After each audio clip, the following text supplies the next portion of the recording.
तर आज ना सकाळची सगळी कामं लवकर आवरली होती. मग म्हटलं आता माझी कामं करून घेऊयात. कारण ना रात्री स्क्रिप्ट, व्हॉईस ओव्हर काहीच केलं नव्हतं.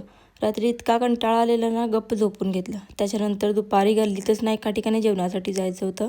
तर तिकडं जाऊन आलो आणि वातावरण तर बघा आजचं वेगळंच आहे. जरासुद्धा ऊन नाही. असं वातावरण असलं ना की आळस कुठून येतो काय माहीत माझ्यात तरी. येऊन एक झोप घेतली. त्याच्यानंतर मग चहा करायला घेतला. आता मी काही करायला लागले आणि काही संपलं नाही असं तर होतच नाही. साखर संपलेली होती. ती भरून घेतली आणि मस्त असा आलं टाकून चहा बनवून घेतला.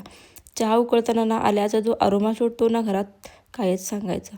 आता हा बघा, काही खात नाही असं नाही, सगळंच खातो. पापडी, बिस्किट, अक्षरशः शेपूची भाजीसुद्धा खातो. असो, त्याच्यानंतर ना रात्री जायचं होतं पाहुण्यांच्या जत्रेला. आता मला घालायचा होता ड्रेस, पण मम्मी म्हटल्या साडीच नेस, पाहुण्यांच्या घरी बरं नाही दिसत. ठीक आहे म्हटलं आणि एक साडी कपाटमधून बाहेर काढली आणि छान अशी तयार झाली.